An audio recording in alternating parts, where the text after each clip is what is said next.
YouTube மக்களே, டோல்லுடைய SMS இந்த serial குத்துக்கு set பண்ணுறான். ஒரு எஸ்எம்எஸில் 2 கொத்து,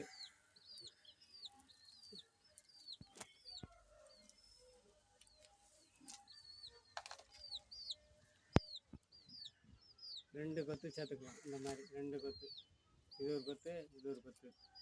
இந்த ஒரு எஸ்எம்எஸில் பாருங்க, இப்போ தான் வாங்கிட்டு வந்திருக்கு.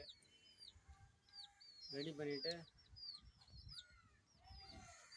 பண்ணிவிட்டு நான் உங்களுக்கு அப்லோட் பண்ணுறேன். எப்படி எரியுதுன்னு 2 வைரஸ் வருதுன்னா அப்படியே லைட் எரியும். இதுக்கு முதல்ல கயிறு டேக் எல்லாம் பண்ணியாச்சு. குப்பி சேர்க்கலை, குப்பி அடுத்த வாட்டி சேர்த்துட்றேன். ரெடி பண்ணிவிட்டு உங்களுக்கு காமிக்கிறேன்.